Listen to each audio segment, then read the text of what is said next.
Assalamualaikum warahmatullahi wabarakatuh. Jawab dong. Oke, teman-teman, kembali lagi di channel YouTube Yasinta Ananda. Kali ini kita akan membahas tentang siap-siap bekerja walaupun kita masih di masa pandemi dan tidak tahu sampai kapan ini akan selesai, tapi tidak ada salahnya ketika kita mempersiapkan untuk memasuki dunia kerja.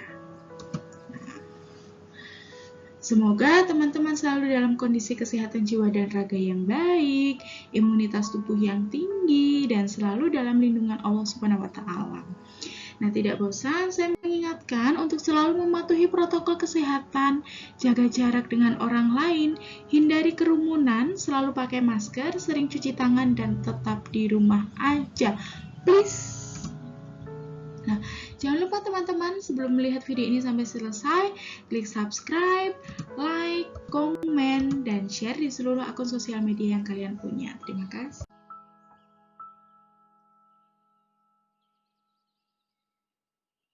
Teman-teman, setelah menempuh masa pendidikan,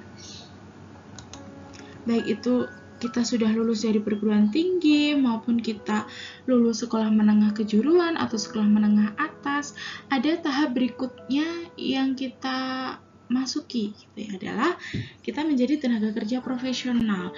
Ada beberapa langkah yang harus kita tempuh. Nah, salah satunya adalah melamar pekerjaan gitu ya.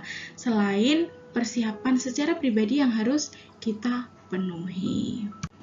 Oke, sebetulnya kemana harus mencari lowongan pekerjaan? Teman-teman bisa mendatangi kantor Dinas Tenaga Kerja dan Perindustrian atau akun sosial media mereka yang di daerah dekat rumah kalian. Kemudian di media cetak, ini bisa melihat dari iklan, koran, pamflet, spanduk, atau dari mana saja. Kemudian bisa juga melihat dari media elektronik, ini bisa dari radio, televisi, internet, Instagram juga sekarang sudah banyak, ataupun yang masih aktif di Facebook. Atau bisa juga teman-teman mendapatkan info lowongan pekerjaan dari orang-orang di sekitar kita atau dari cerita-cerita gitu. Apa yang harus aku persiapkan? Ini 7 poin utamanya. Tolong disiapkan mulai dari sekarang. Itu surat lamaran yang bermetre, daftar riwayat hidup, ijazah, pas foto, KTP, kartu kuning, dan juga SKCK. Nah, ini adalah 4 hal utama yang akan menjadi pertimbangan apakah kita akan diterima atau tidak. Yang pertama adalah secara administrasi. Apakah sesuai dengan persyaratannya atau tidak. Akademis ini meliputi skill dan juga kualifikasi pendidikan kita. Ada juga wawancara. Hasil wawancaranya ini disesuaikan dengan biodata kita, bagaimana kesiapan mental kita, wawasan yang kita punya, dan juga attitude yang kita tunjukkan. Ini sangat penting sekali. Karena orang bekerja itu tidak hanya pintarnya saja gitu, tetapi bagaimana dia bersosialisasi, bekerja dalam tim, dan juga attitude-nya yang dia punya, karena itu yang akan menunjang karir seseorang. Juga kondisi kesehatan, karena ada beberapa jenis pekerjaan yang mensyaratkan tidak boleh punya penyakit tertentu. Ini beberapa hal penting dalam membuat lamaran pekerjaan. Ada 8 dan kita akan bahas satu persatu. Yang pertama adalah posisi yang dibutuhkan. Ini harus disesuaikan dengan kemampuan kita. Apa yang kita punya, apa yang dicari, matchkan gitu ya. Yang kedua adalah pilih lowongan pekerjaan yang syaratnya bisa teman-teman penuhi agar peluang untuk diterima lebih besar. Semakin cocok, semakin besar peluang untuk diterima. Semakin tidak cocok, semakin besar peluang untuk ditolak. Nah, ini bahasa, gunakan bahasa yang baku dan sesuai dengan tata bahasa gitu ya. Kalau memang mensyaratkan harus menggunakan bahasa asing, juga kita harus menyesuaikan. Nah, kemudian adalah jumlah lowongan. Semakin banyak jumlah tenaga yang dibutuhkan, semakin besar peluang teman-teman untuk diterima. Kemudian yang berikutnya adalah nama perusahaan atau instansinya. Teman-teman harus tahu, dituliskan kita mau melamar suatu pekerjaan tapi kita nggak tahu, kan nggak lucu gitu ya.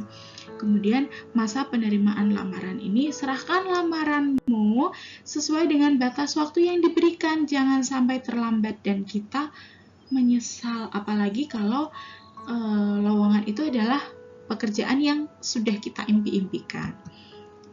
Alamat, jangan sampai lupa untuk mencantumkan alamat instansi tempat kita akan bekerja dan juga alamat kita sendiri. Nah, yang terakhir adalah cara pengiriman lamaran. Teman-teman bisa mengirimkan secara langsung ataupun dikirimkan via ekspedisi.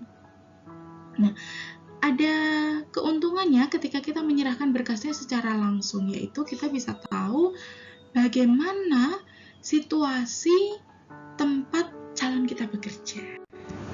Berikutnya adalah, ini contoh surat melamar kerja. Oke, bisa di pause untuk melihat lebih detail lagi. Nah, ini usahakan gunakan tata bahasa, tata tulis yang baku, gitu ya. Gunakan bahasa-bahasa yang tidak dual penafsiran atau bahasa-bahasa gaul.